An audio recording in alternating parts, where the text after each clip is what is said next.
जो पकड़ा जाए वही है चोर। जी हां, पश्चिम बंगाल के मंत्री पार्थ चटर्जी की करीबी अर्पिता मुखर्जी की यहां ईडी की छापेमारी कार्रवाई के दौरान बरामद हुई करोड़ों रुपए की काली धन राशि इन दिनों देश में चर्चा का विषय बन चुकी है।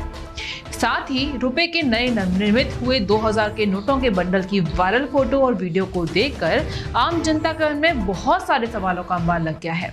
सवाल ये है कि केंद्र व राज्य सरकारों के द्वारा काला धन इकट्ठा करने वाले इन दोषियों के प्रति अब क्या कड़ा रुख अपनाया जाएगा, जिसके चलते इस काले धन से जुड़ी जमाखोरी को रोका जा सके।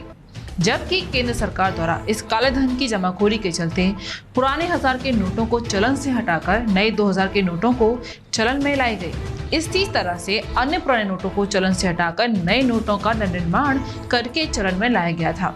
लेकिन क्या नोटबंदी के चलते परेशान हुई जनता का बलिदान और गंवाया गया समय व्यर्थ ही रहा?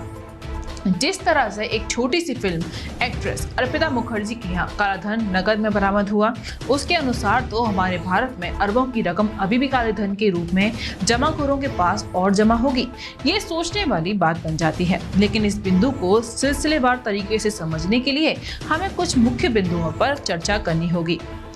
नकद ट्रांजैक्शन को पैन कार्ड से जोड़ने के बावजूद भी बैंकों से अरबों की धनराशि नकद रूप में कैसे बाहर आ जाती है?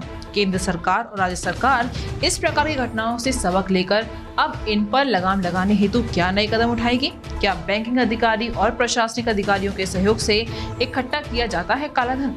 पुराने नोट चलन से बाहर होने के बाद नए नवनिर्मित नोटों को काले धन के रूप में कैसे किया जा रहा है इकट्ठा?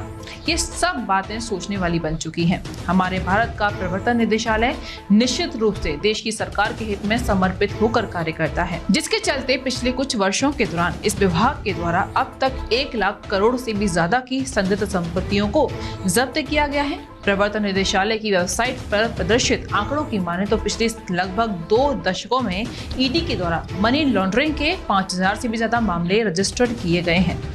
काला धन जमाखोरी संबंधित अपराधों के बढ़ते इस ग्राफ के चलते जनता के जहन में ये प्रश्न जरूर उठता है कि जब नए नोट और नगद संपत्ति से संबंधित जानकारियां जुटाई गईं और नगद ट्रांजैक्शन को पैन कार्ड से जोड़ा गया, तो उसके बावजूद भी अर्थव्यवस्था में इतना धन नगद रूप में किन रूप में बाहर आया? क्या बैंक अधिकारियों के द्वारा इतनी बड़ी मात्रा में नकद को बाहर लाने के लिए मौजूद अधिनियम और निर्देशों में किसी सूचना के आधार पर व्यवस्था को गुमराह करके इस प्रकार के अपराधियों को सहयोग दिया जा रहा है?